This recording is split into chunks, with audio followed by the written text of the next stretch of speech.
নির্বাচন ঘিরে পরিস্থিতি কতটা উত্তপ্ত হয়েছিল এবার সেই ছবি আপনাদের সামনে রাখবো সরাসরি।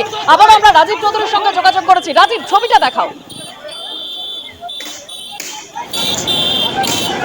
একেবারে এই যে সমবায়ের যে যেখানে আগুনের সামনে ছড়িয়ে ছিটিয়ে আমি অনির্বাণকে দেখাতে বলবো যে যেভাবে চেয়ার টেবিলগুলোকে একেবারে ভাঙচুর করা হয়েছে।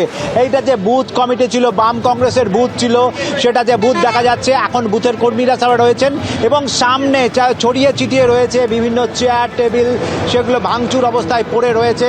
গোটা এলাকাটা কার্যত এই যে একেবারে ক্যাম্পের সামনে গোটা তাণ্ডব চালানো হয়েছে, তার নজির কিন্তু রয়েছে এই মুহূর্তে এবং সামনেও ছড়িয়ে ছিটিয়ে রয়েছে। গোটা এলাকায় এই মুহূর্তে পুলিশ মোতায়েন করা হয়েছে। তারা দুদিকেই দুই শিবিরের দুদিকেই কিন্তু পুলিশ মোতায়েন করা রয়েছে। সেই সময় যদি এরমভাবে পুলিশ মোতায়েন থাকতো তাহলে হয়তো এই ধরনের পরিস্থিতির সৃষ্টি হতো না। এবং এই যে একেবারে এইভাবে গোটাটায় একেবারে ছড়িয়ে ছিটিয়ে চেয়ার, একাধিক চেয়ার বাম শিবিরের পক্ষ থেকে অভিযোগ করা হচ্ছে তাদের যে ক্যাম্প অফিসে যে মানুষজন বসার জন্য, কর্মী সমর্থক বসার জন্য যে তারা চেয়ার টেবিল যারা নিয়ে এসেছিলেন সেই সমস্ত চেয়ার টেবিল সমস্ত ভাঙচুর করা হয়েছে এবং যথেচ্ছভাবে বাম কংগ্রেসের পক্ষ থেকে অভিযোগ করা হচ্ছে বহরমপুর পঞ্চায়েত সমিতির সভাপতির নেতৃত্বে হামলা চালানো হয়েছে।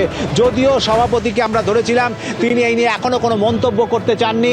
নির্বাচনের শেষে তিনি তার প্রতিক্রিয়া জানাবেন বলেছেন। এবং এই মুহূর্তে আমরা যেটা দেখতে পাচ্ছি, বিশাল পুলিশ বাহিনী তারা এখানে মোতায়েন রয়েছে। রাস্তার প্রান্তে দুই দলের কর্মী সমর্থকরা রয়েছেন, সামনে রয়েছেন তৃণমূলের শিবিরের লোকজন। তারা এই মুহূর্তে সেখানে অপেক্ষা করছেন, নির্বাচনের ফলাফলের জন্য অপেক্ষা করছেন। এই মুহূর্তে তৃণমূল কর্মী সমর্থকরা রাস্তার একেবারে অপর প্রান্তে রয়েছে, দক্ষিণ প্রান্তে রয়েছে এবং উত্তর প্রান্তে রয়েছে বাম কংগ্রেসের কর্মী সমর্থকরা, মাঝে রয়েছে পুলিশ। এবং নির্বাচনী ফলাফল প্রকাশের পর পরিস্থিতি কি দাঁড়ায় সেটাই এখন সবচেয়ে বড় প্রশ্ন। এবং এই যে রাজ্য সড়ক জলঙ্গি বহরমপুর রাজ্য সড়কের একেবারে দু প্রান্তে উত্তর প্রান্তে দক্ষিণ প্রান্তে রয়েছেন তৃণমূল কর্মী সমর্থকরা এবং উত্তর প্রান্তে রয়েছেন যে বাম কংগ্রেস কর্মী সমর্থকরা তাদের শিবিরে। এবং বাম কংগ্রেস যে শিবির যেটা ছিল সেই শিবিরের সামনে এখনও সেই ভাঙচুরের সময়কার যে সমস্ত চেয়ার টেবিল সেগুলো সব ভেঙে পড়ে রয়েছে এবং সামনে মনোজ চক্রবর্তীর নেতৃত্বে বাম কর্মী সমর্থকরা তারা এই মুহূর্তে বসে রয়েছেন নির্বাচনের ফলাফল ঘোষণার জন্য।